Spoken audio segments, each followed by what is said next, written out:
주변에 보면 이제 단풍이 많이 들고 또한 낙엽도 많이 지고 있습니다. 모든 곡식들을 추수하는 계절이 되었습니다. 사람들은 기대를 합니다. 봄에 씨앗을 뿌리면 가을에 추수할 것을 기대를 합니다.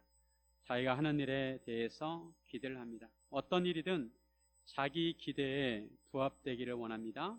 만약 자기 기대에 어긋나게 되면 실망을 하게 됩니다. 사람에 대해서도 마찬가지입니다. 자녀나 가족이나 특별히 자신이 관심을 가지고 있는 사람이 있다면 그에 대한 기대를 가지게 됩니다. 어떤 자수성가한 사람이 있는데 이 사람에게 외아들이 있습니다. 그리고 이 사람은 또한 한 아이를 양자로 드리게 되었습니다. 아버지 입장에서 친아들이 똑똑하고 매사에 성실하고 모든 것을 잘 하기를 원합니다. 그런데 양자는 아버지 마음에 흡족하도록 일을 잘 하는데 친아들은 그렇지 못합니다.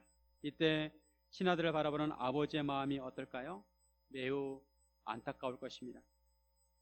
이스라엘 향하신 하나님의 마음이 이러하셨습니다. 하나님께서는 오래전에 이스라엘 백성을 택하시고 그들에게 하나님의 율법을 맡기셨습니다. 그들을 통해 하나님의 말씀과 구원이 온 세계에 퍼지기를 원하셨습니다. 그런데 이스라엘 백성은 자기를 향하신 하나님의 뜻을 오해하였습니다. 하나님의 율법에 대해서도 오해를 하였습니다. 이스라엘 백성은 하나님께서 자기들만 선택한 걸로 생각을 하였습니다. 그리고 다른 민족은 버리셨다고 생각을 했습니다.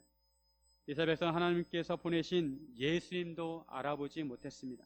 그들은 영적으로 무지하였습니다. 하나님의 뜻을 알지 못하였습니다.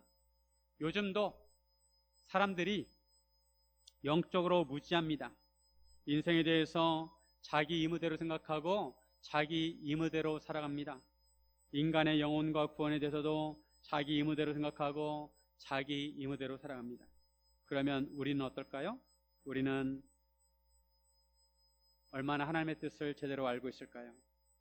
그리고 우리는 얼마나 하나님의 뜻에 하나님의 기대에 부합하며 살아가고 있을까요? 우리가 인생을 살아가는데 가장 중요한 것이 무엇일까요? 그것은 우리의 구원입니다. 아무리 화려한 인생을 산다 하더라도 죽어서 지옥에 가면 그 인생이 무슨 소용이 있겠습니까? 반면에 남들이 주목받지 못하는 그런 인생을 살아도 죽어서 천국에 가는 것이 훨씬 나은 인생입니다.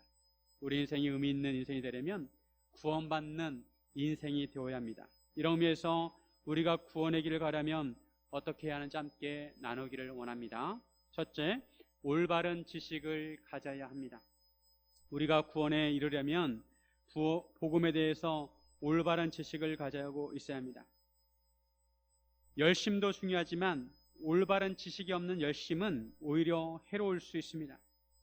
방향이 올바를 때 속도가 의미가 있는 것입니다. 방향은 정반대인데 속도가 빠르면 오히려 그것은 목적지로부터 더 멀어지는 것입니다. 우리가 구원에 이르려면 올바른 지식을 가져야 합니다. 방향을 잘 잡아야 합니다. 사도 바울은 자기의 형제들인 이스라엘 민족이 예수님을 믿고 구원받기를 간절히 원했습니다. 그래서 그들이 예수 믿지 않는 것에 대해서 너무 가슴 아파했습니다. 사도 바울은 이스라엘 백성이 진심으로 구원받기를 원했습니다. 그리고 이를 위해 하나님께 기도했습니다. 사도 바울은 이스라엘 백성이 왜 구원을 받지 못할까 깊이 생각을 합니다. 이스라엘 백성은 하나님의 선택을 받은 민족이고 하나님으로부터 율법을 받은 민족입니다. 그런데 정작 그들은 그리스도의 신 예수님을 믿지 않았습니다. 이에 대해서 사도 바울은 이렇게 진단을 합니다. 2절 말씀을 보시면 내가 증언하노니 그들이 하나님께 열심히 쓰나 올바른 지식을 따른 것이 아니니라. 열심으로 따지면 유대인은 둘째가라면 서러울 정도입니다. 얼마나 열심히 대단한지 모릅니다. 하지만 그들에게는 올바른 지식이 없었습니다. 유대인들은 하나님의 의를 모르고 자기 의를 세우려고 하였습니다. 하나님에 대한 바른 지식이 없으면 자기 의를 세우게 됩니다. 바벨탑이 그렇습니다. 인간들은 하나님에 대한 지식이 없어서 바벨탑을 쌓았습니다. 자기 의를 쌓았습니다. 유대인들은 하나님에 의해 복종하지 않았습니다. 바울은 앞에서 율법으로는 구원을 얻는 것이 불가능하다고 하였습니다. 그런데 유대인들은 이런 율법의 기능을 오해합니다. 율법의 기능은 인간의 죄 아래 있다는 것을 알려주는 것입니다. 그런데 유대인들은 율법을 통해서 의롭게 될 수 있다고 생각을 했습니다. 그들은 율법 하나하나를 지키려고 노력을 했습니다. 안식일을 어떻게 지켜야 하는 것인지 자기들 나름대로 세부적인 행동 지침을 정했습니다. 안식일에는 일을 해서는 안 되니까 어떤 것이 일인지 아닌지 구분을 세부적으로 했습니다.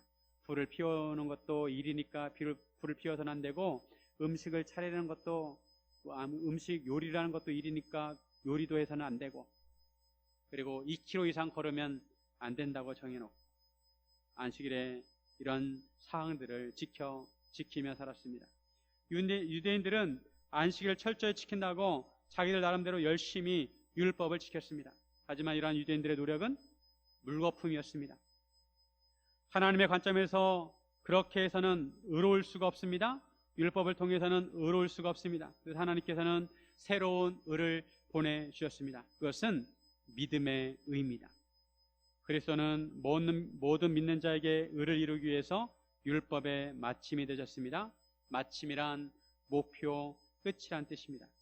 예수 그리스도는 모든 믿는 자들이 의롭게 될 수 있도록 율법을 완성시키셨습니다. 율법의 종지부를 찍으셨습니다. 유대인들은 모세를 존경합니다. 모세가 하나님으로부터 율법을 받았기 때문입니다. 그런데 그들이 알아야 하는 것은 모세도 이 사실을 알았다는 것입니다. 5절에 보시면 5절 말씀, 모세가 기록하되 율법으로 말미암는 의를 행하는 사람은 그로 살리라 하였거니와. 이 말씀은 레위기 18장 5절 말씀을 인용한 것입니다. 사람이 구원을 받으려면 율법을 온전히 행해야 구원을 받을 수가 있습니다. 하지만 사람 중에는 온전히 율법을 행할 수 있는 사람이 아무도 없습니다. 이것이 인간의 입장에서 너무 답답합니다. 그런데 예수님께서 참 사람이 되셔서 율법을 온전히 행하셨습니다. 율법의 마침이 되셨습니다. 그리고 새로운 의를 주셨습니다. 이것이 믿음을 통한 의입니다. 사람은 율법을 통해서 의롭게 될 수 없고 믿음으로 의롭게 될 수가 있습니다. 내 마음에 누가 하늘에 올라가겠느냐 하지 말라고 합니다. 누가 하늘에 올라가서 말씀을 받아오겠느냐는 것입니다. 그런데 예수님께서 하늘에서 복음을 가지고 오셨습니다. 그리고 누가 무저갱이에 내려가겠느냐 하지 말라고 합니다. 누가 죽은 자들을 살려내겠느냐는 것입니다. 그런데 예수님께서 죽은 자 가운데서 다시 살아나셨습니다. 예수님께서 구원에 필요한 모든 것을 다 이루어 놓으셨습니다. 예수님께서 하늘에서 복음을 가지고 오셨고 죽은 자 가운데서 부활하셨습니다. 그러므로 예수님의 복음을 믿으면 의에 이르게 됩니다. 8절에 보면, 그러면 무엇을 말하느냐? 말씀이 내게 가까워 내 입에 있으면 내 마음에 있다 하였으니 곧 우리가 전파하는 믿음의 말씀이라. 믿음의 의를 이루는 것은 어렵지 않다는 것입니다. 그것은 마음의 문제입니다. 마음으로 말씀을 받아들이면 되는 것입니다. 그 말씀은 멀리 있는 것이 아니라 너무도 가까이 있습니다. 우리의 입에, 우리의 마음에 있습니다. 그 말씀을 믿으면 의롭게 되는 것입니다. 이것을 모르고 유대인들은 율법으로 의를 이루려고 하였습니다. 하지만 율법으로는 의를 이룰 수가 없습니다. 믿음으로 의를 이룰 수 있습니다. 예수님이 믿음의 의를 이룰 수 있도록 다 준비를 해놓으셨습니다. 우린 거기에 숟가락만 얹으면 됩니다. 예수님만 믿으면 됩니다. 유대인들은 열심만 있고 올바른 지식이 없었습니다. 그래서 그들은 그리스도를 받아들이지 않았습니다. 그래서 유대인들이 구원을 받지 못한 것입니다. 그런데 이것은 과거에만 그런 것이 아닙니다. 오늘날에도 그렇습니다. 오늘날에도 사람들이 잘못된 지식으로 인해서 믿음의 의를 얻지 못하고 있습니다. 사람들이 복음을 모릅니다. 영적인 지식이 없습니다. 복음 알지 못하기에 예수님 알지 못합니다. 유대인들처럼 이단들은 열심은 있지만 잘못된 지식을 가지고 있습니다. 올바른 지식이 없습니다. 우리나라에 이단들이 얼마나 많은지 모릅니다. 이단의 뜻은 끝이 다르다는 것입니다. 그들은 하나님을 믿는 것처럼 보이지만 잘못된 복음을 믿고 있습니다. 통일교는 원리 강론을 믿고 있습니다. 신천지는 교주 이만희를 하나님으로 떠받듭니다. 하나님의 교회도 마찬가지입니다. 교주 안상홍이 죽자 그의 영적인 부인 장길자를 하나님의 어머니라고 부르고 있습니다. 우리나라에서 기독교가 부흥한 만큼 그에 따른 부작용이 생겼는데 이단들이 많아진 것입니다.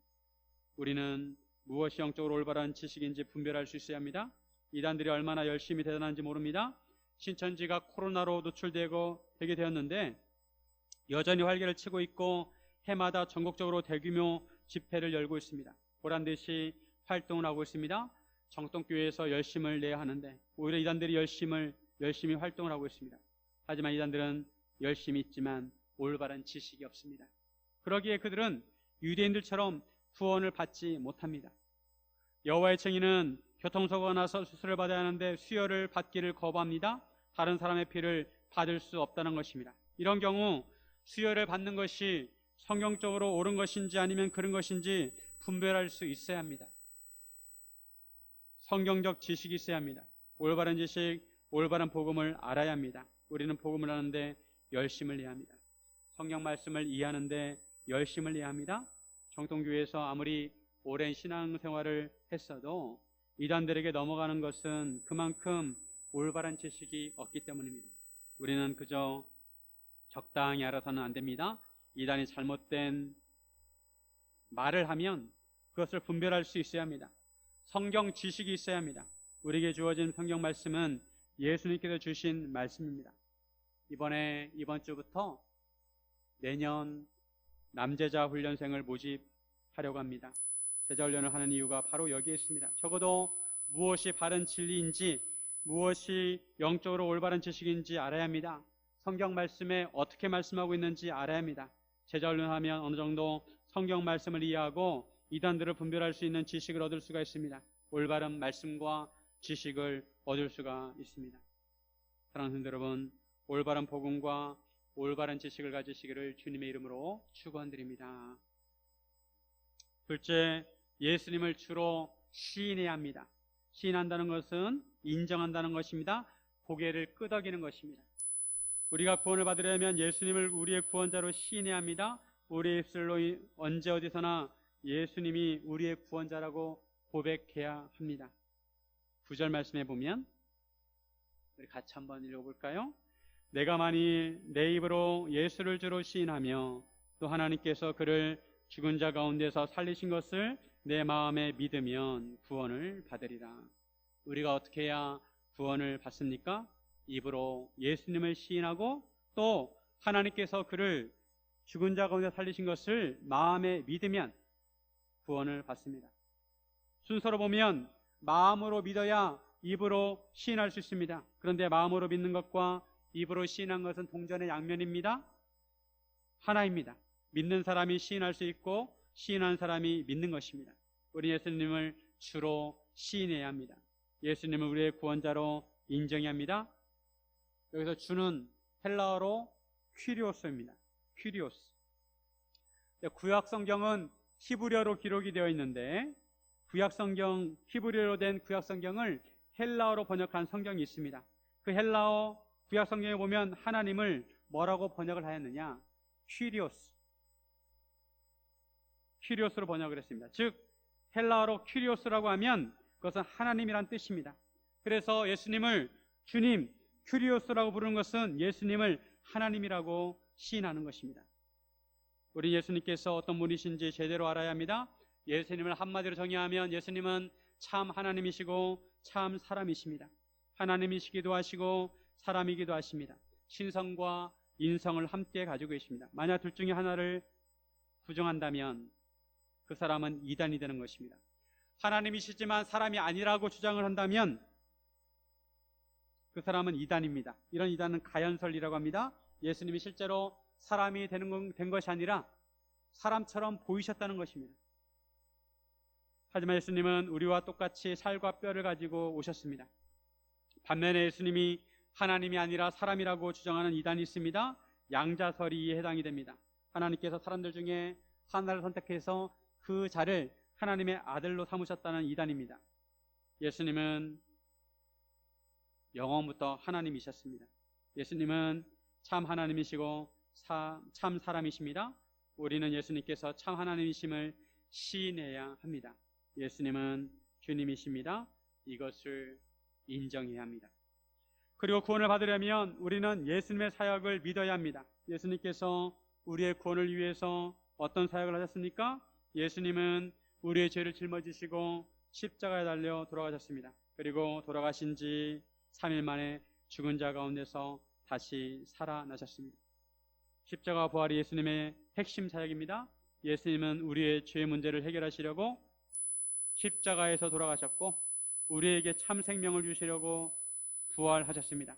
그래서 우리가 예수님을 주로 시인하고 예수님의 십자가와 부활을 믿으면 구원을 받는 것입니다.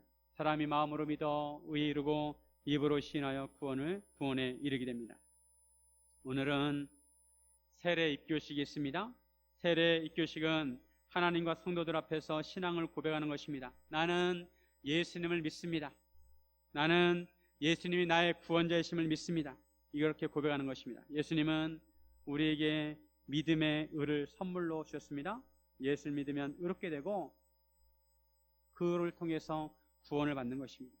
누군지 예수를 믿으면 구원을 받습니다. 이것이 구원의 보편성입니다. 누구든지 모든 사람이 믿음의 의로 구원을 받을 수가 있습니다. 그런데 유대인들은 이방인들을 배척합니다. 자신들만이 선택을 받았다고 주장합니다. 하지만 예수님의 구원은 보편적입니다. 누구든지 그를 믿는 자는 부끄러움을 당하지 아니할 것이라고 하셨습니다. 유대인이나 헬라인이나 차별이 없습니다. 12절에 유대인이나 헬라인이나 차별이 없음이라 한 분이신 주께서 모든 사람의 주가 되사 그를 부르는 모든 사람에게 부유하시도다. 예수님은 모든 사람의 주이시고 모든 사람에게 부유하십니다. 누구든지 주의 이름을 부르는 자는 구원을 받습니다. 13절 누구든지 주의 이름을 부르는 자는 구원을 받습니다. 너무도 귀한 말씀입니다.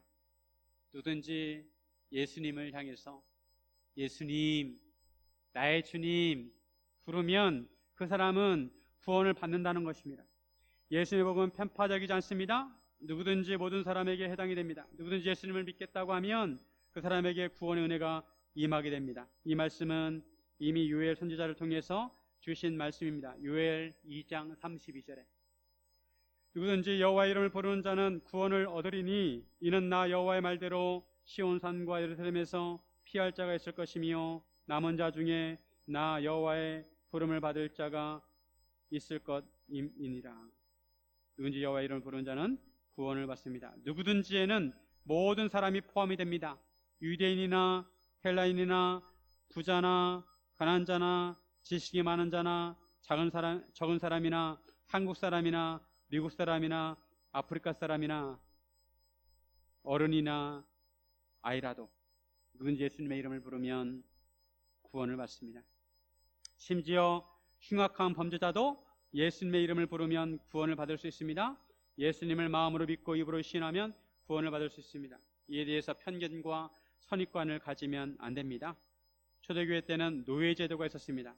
로마 제국에 노예들이 많았습니다. 많을 때는 반 이상이었다고 합니다. 노예는 인간으로 취급받지 못합니다. 그저 물건 중에 하나입니다. 그런데 이런 노예까지도 예수님을 믿으면 구원을 받을 수 있다는 것입니다. 누군지 구원을 받을 수 있습니다. 그래서 초대교회에 노예들이 많이 있었습니다. 많은 노예들이 예수님을 믿고 구원을 받았습니다. 로마 시민권자 입장에서 이런 노예들을 마음으로 용납해야 했습니다. 평소에 로마 시민권자들은 노예들을 물건처럼 취급을 합니다. 노예를 바라보는 시선은 인격체를 바라보는 시선이 아니라 그들을 비하하고 무시하는 시선이었습니다. 그러다가 교회 안에서 예수님을 믿는 노예를 만나면 그들을 형제자매로 불러야 했습니다. 그들을 인격체로 주님 안에서 한 형제자매로 대해야 했습니다. 이것이 초대교회의 문화였습니다. 기독교 문화. 이런 교회 문화는 일반적인 로마 문화와 차별되었기에 복음이 로마 황실까지 들어갈 수 있었던 것입니다. 오늘날도 교회는 일반 사회와 다른 가치관이 있어야 합니다. 세상과 다른 교회 문화가 있어야 합니다. 예수를 믿고 신하면 이런 삶을 살아야 합니다. 누구든지 포용할 수 있는 마음이 있어야 합니다. 한 번은 제가 신학교를 다닐 때 학생 중에 전과자가 입학을 하게 되었습니다. 저는 직접 그 사람을 보지는 않았습니다. 그 사람은 살인을 해서 감옥에 갔다가 감옥 안에서 예수를 믿고 새 사람이 되어가지고 신학을 공부하러 결정하고 신학교에 입학을 한 것입니다. 제 머리로는 그 사람을 인정합니다. 그 사람이 하나님으로부터 용서를 받은 사람이라는 것도 인정하고 얼마든지 신학을 공부할 수 있는 것도 인정합니다. 그런데 마음으로 그 사람을 인정하기가 쉽지 않았습니다. 어떻게 살인자가. 그때 참 미숙했던 것 같습니다. 그렇다고 그 사람을 차별해서는 안 됩니다. 쉽지 않은 일이지만 우리는 우리 기준이 아니라 하나님의 기준으로 사람을 바라보아야 합니다. 지금도 믿음을 가진 교도관들은 교도소 안에서 죄수들 대상으로 복음을 전하고 있습니다. 강도자든 도둑질한 놈이든 노니음 죄송합니다. 살인자든 누구든지 복음을 전하고 있습니다. 복음이 누구에게나 열려있다는 것을 알고 예수님의 마음으로 사람을 대해야 합니다. 예수님은 손가락질을 당하는 세리와 창녀와 죄인들을 찾아다니시면서 그들의 영혼을 귀하게 보시고 그들을 구원하셨습니다.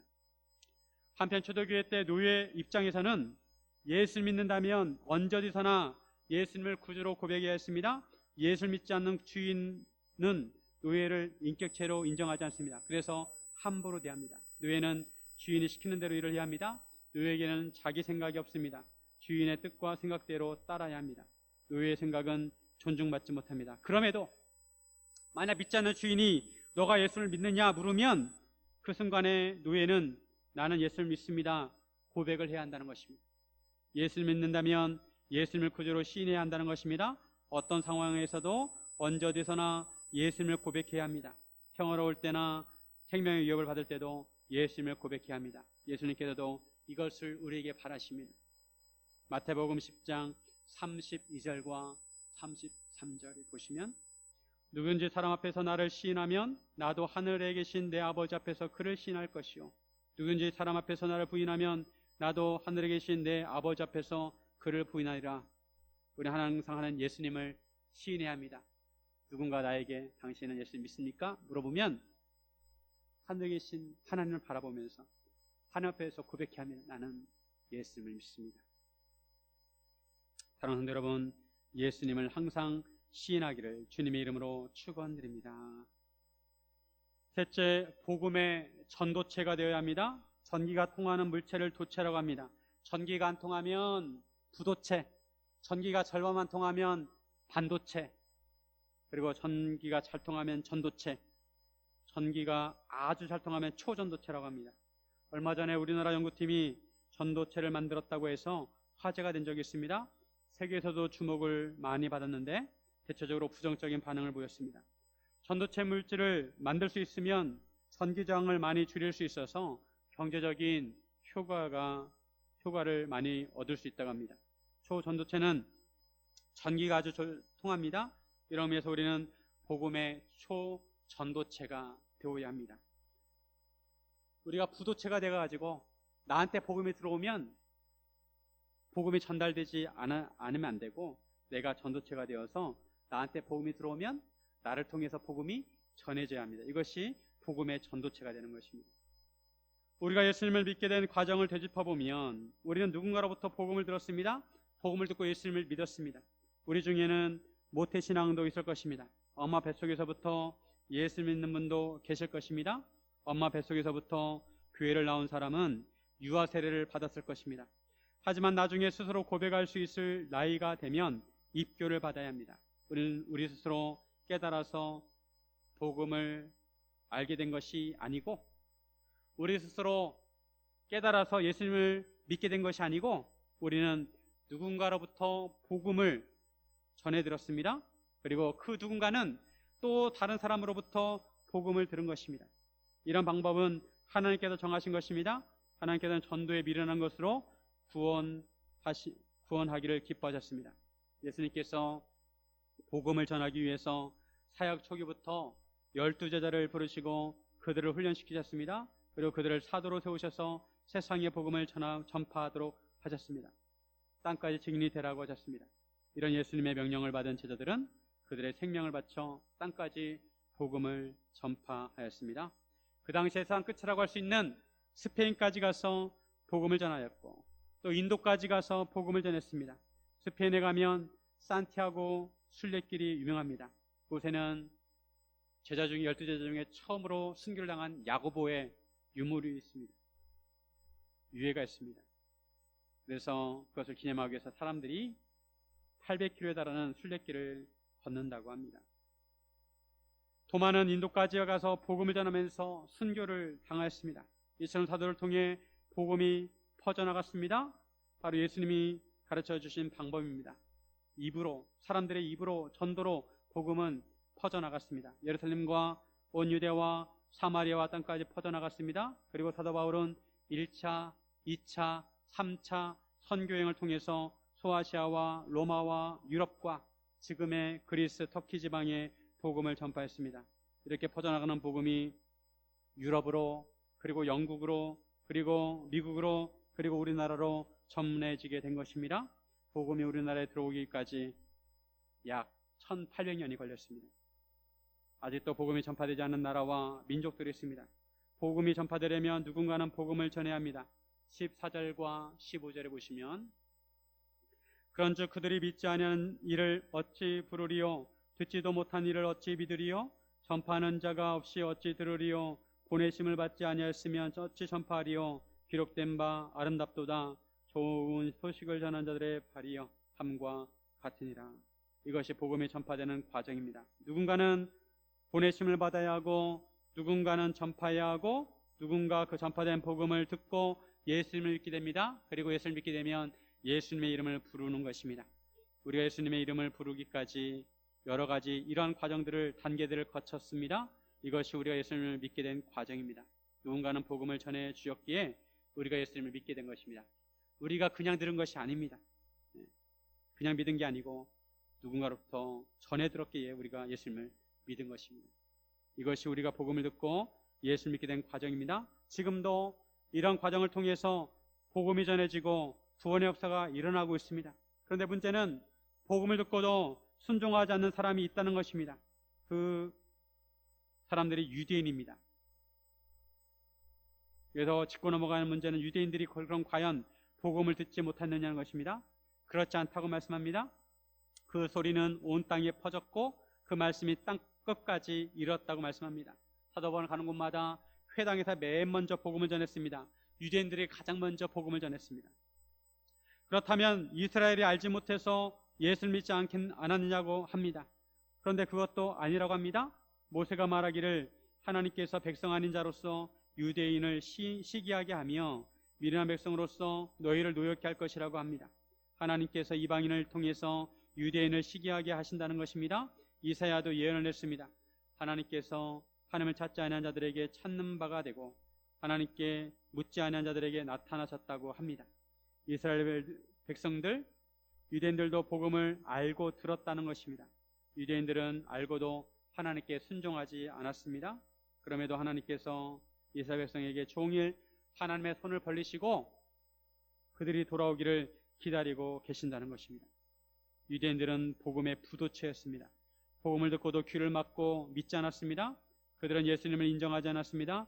이스라엘 역사를 보면 이스라엘 백성은 하나님께 순종하지 않았습니다. 그들이 왜 하나님께 순종하지 않았을까요? 하나님을 믿지 않았기 때문입니다. 출애굽에서 광야에 있을 때 가데스 바네아에서 하나님께서 이스라엘 백성에게 가나안 땅을 정복하라고 합니다. 그런데 이스라엘 백성은 하나님을 믿지 않고 불순종합니다. 다시 애굽으로 돌아가려고 합니다. 이처럼 하나님을 믿지 못하는 이스라엘 백성에게 하나님께서 하나님의 능력을 보이시려고 그들로 하여금 40년 동안 광야에 머물게 하셨습니다. 마치 이래도 나를 믿지 못하겠느냐? 이래도 내 능력을 믿지 못하겠느냐 하시는 것처럼 40년 동안 하나님의 능력을 보이셨습니다. 믿음은 들음에서 나고 들음은 그리스도의 말씀으로 말미암습니다. 17절 말씀 같이 한번 읽습니다. 그러므로 믿음은 들음에서 나며 들음은 그리스도의 말씀으로 말미암음. 여기서 들음은 그저 한쪽 귀로 듣고 한쪽 귀로 흘려보내는 것이 아니라 말씀을 듣고 마음으로 믿고 순종하는 것입니다. 믿음은 순종입니다. 복음을 듣고 예수를 믿고 순종하는 자가 구원을 받습니다. 그러기에 우리는 항상 복음을 전파해야 합니다. 누군지 복음을 들을 수 있도록 전파해야 합니다. 때를 얻든지 못 얻든지 전파해야 합니다. 디모데후서 4장 2절.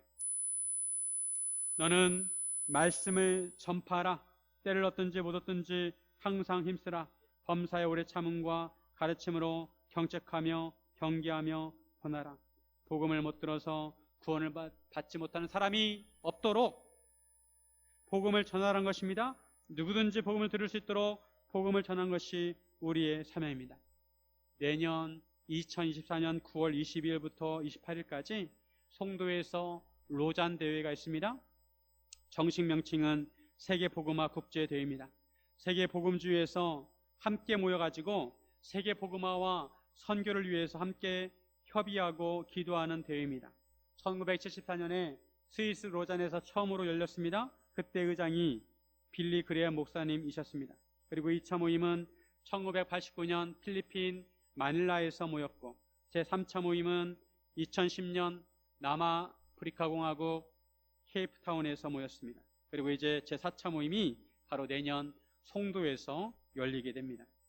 로잔 대회를 하는 이유는 무엇이냐면, 복음이 교회 안에서만 머물지 말고, 너무 복음이 교회 안에서만 머물러 있으니까 그렇게 하지 말고 복음을 어떻게 하면 세상에 전할까, 어떻게 하면 복음을 세상 사람들에게 들려줄까, 교회 밖으로 복음을 전할 수 있을까, 이것을 노력해야 한다는 것입니다.